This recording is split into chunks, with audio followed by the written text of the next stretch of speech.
More than 350,000 votes were cast on the first day of early voting yesterday in North Carolina. That as the two major presidential campaigns speed towards Election Day. Today, former President Donald Trump and Vice President Kamala Harris focusing on the battleground state of Michigan, each candidate sharpening their attacks.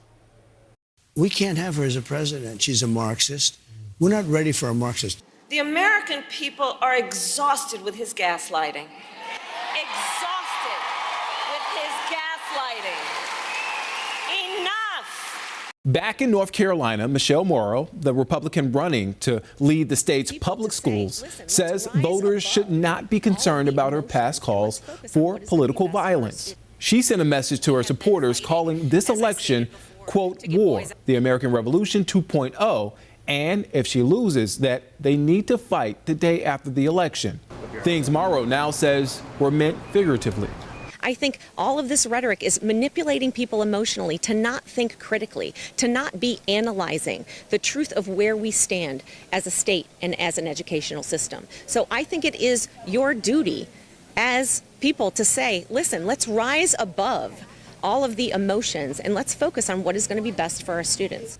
Her opponent, longtime public school system administrator Mo Green, said her comments are about, quote, stoking fear, division, and an extreme political agenda.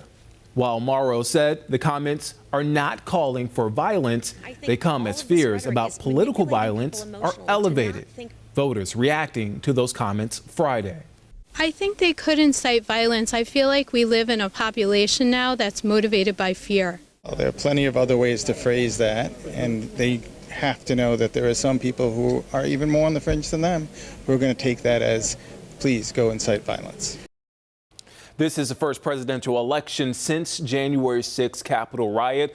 Morrow was at the Capitol that day, but says she did not enter the building. Now, recent polling from Elon University shows 70% of voters are concerned about political violence, either shortly after the election or right around the time of the inauguration in January. Well, we are less than 3 weeks from Election Day, and WCNC Charlotte is your home for all things Decision 2024. Text the word election to 704-329-3600, and we'll send you our election guide straight to your phone. It has everything you need to know before you cast your vote.